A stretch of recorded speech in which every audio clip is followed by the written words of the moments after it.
The photo of Hegseth and his wife originally included J.D. Vance in the foreground, but he was unceremoniously cropped out of the picture. One of the reasons I've said that Pete Hegseth is going nowhere, he can leak all the military war plans over Signal to unauthorized individuals, including journalists with no security clearance, and his wife, his little wifey poo, and his brother, his dipshit brother, who's now a Nepo baby and works there at the Pentagon.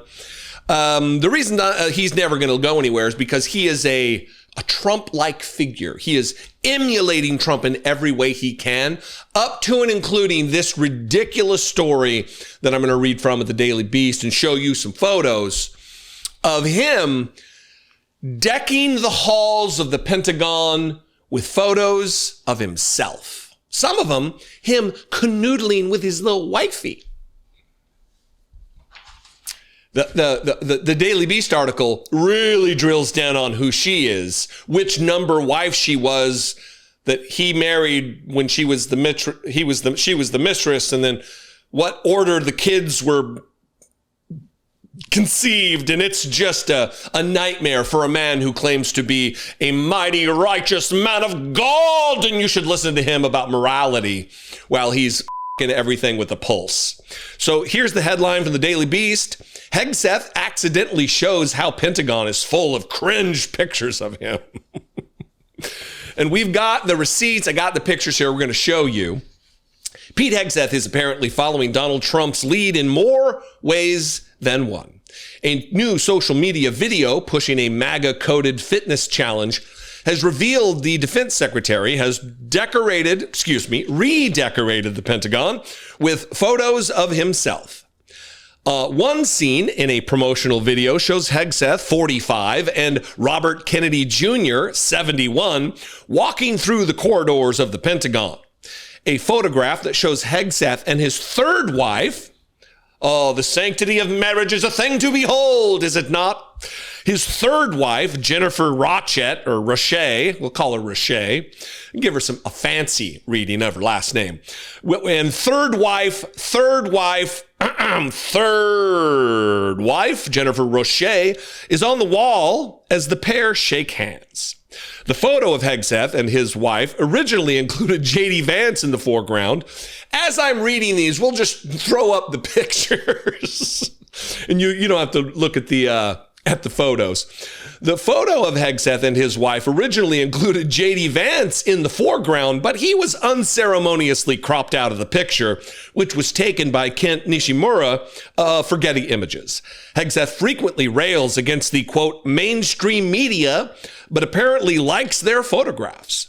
The video cuts to the two men walking down a corridor lined with more pictures of Hegseth, one inspecting what appear to be Marines, and the other saluting in front of the tomb of the unknown soldier in Arlington National Cemetery.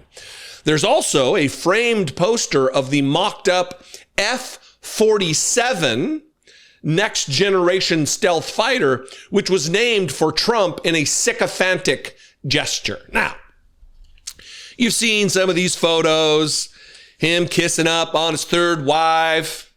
There's others in here. There's ones in this office with him and his wife, him being sworn in with his wife and gaggle of kids. It's just very Trumpian. But this, I love this. The Daily Beast really going hard here, describing the relationship and his wife. His third wife, Jennifer Rauchet, was a producer on Fox and Friends who became his mistress while he was married to his second wife, with whom he had 3 children. Rauchet, already a mother of 3, became pregnant, and after she gave birth, Hegseth had sex with a woman at a hotel in California. The woman alleged it was non-consensual, but Hegseth denied that, saying that he was simply cheating while drinking heavily. He respects marriage more than anybody. Nobody loves marriage more than Pete Hegseth and Donald Trump, who's also himself been married many, many times. Usually the new wife was the one he cheated on the earlier wife with. Christians, moral, family, values, cha-cha-cha. And then I'll end it with this. Rauchet has become a constant presence in the Pentagon. In March, she was included in Hegseth's second private signal group chat that shared sensitive information about military strikes in Yemen. Was a tag-along during his Senate confirmation meetings with senators in an effort to ensure that they were too uncomfortable to ask about the credible accusation that he raped that lady in that hotel in California. Apparently, senators don't want to offend the sensibilities of the third wife by asking about the woman that he raped while he was married to the third wife, who was the mistress that he cheated on the second wife with. It's all just too much for the senators. Oh, we don't want to be offensive, y'all.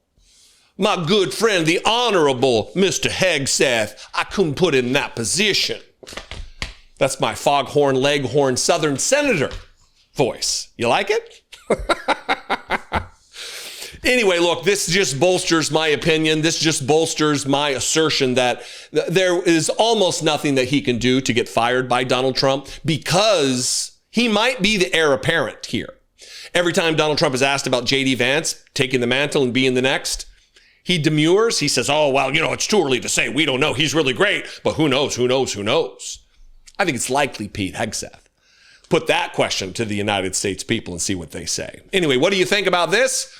I invite you to this conversation. We can have it in the comments below the video, wherever you're watching it. On that note, go follow the Facebook page. Just started a Dollemore Daily Facebook page. I would love your support there. We are trying to grow this operation, and by virtue of growing the operation, have as much reach with this content as possible.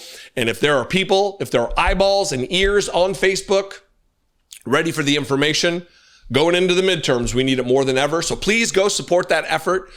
We got about 1,200. It was at 0 yesterday. I just created the page yesterday. Got about 1,200 people who like it now and are following it and sharing that content. We need 10,000 people as rapidly as possible. So please do that. If you're still here at this portion of the video, I know you care. Please help me out and go do that. That would be great.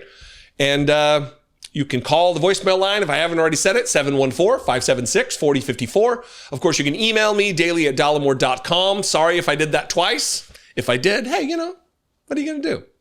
Anyway, I love and appreciate you very much. I'll see you next time. Be genuine. Take care of one another. Many of you are aware that my dear friend and brother of choice, not of blood, Brett McAfee, suffered a near-fatal medical emergency last summer while our families were on vacation in Scotland. I appreciate to no end the outpouring of support for Brett that you all gave.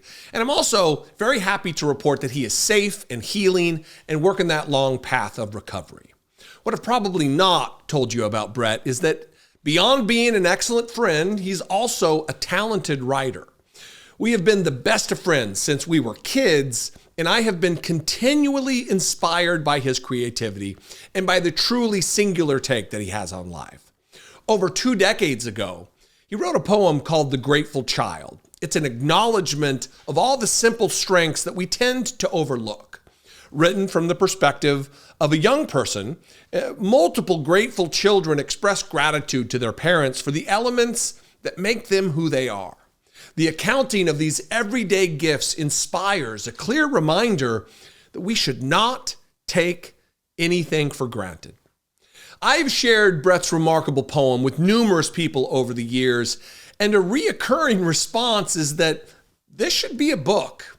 Well, we finally decided to listen to those people. The Grateful Child is not only a children's book for adults in your life, it's also an adult's book for children in your life. Everyone will appreciate its straightforward yet elegant celebration of life's little endowments. Click the link below to pre-order now, or simply scan this QR code and order your copy or copies today. But this being an illustrated book, we could not survive on the words alone.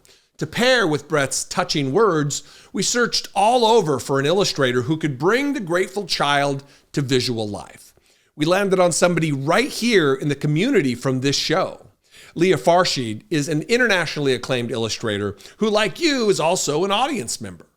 The moment we saw the first images that Leah drew to accompany Brett's text, we knew we had a perfect combination. It brings me tremendous joy to share my best friend's beautiful poem and Leah's spectacular images with the world. Everyone can benefit from The Grateful Child, just as I benefit from Brett's lifelong friendship. Share this beautiful book with your children. Share it with your parents or other relatives. The Grateful Child is an easy and exceptional way to show appreciation for someone in your life, young or old. Support someone you love and support this channel by giving The Grateful Child. Click the link below to pre-order now or simply scan this QR code. I am pretty sure your children need a copy. And your mom, your nieces and your nephews, your Grandpa Charlie too. Don't forget Grandpa Charlie. I think he'd love this. Make The Grateful Child a part of your life. It has been such an excellent part of mine.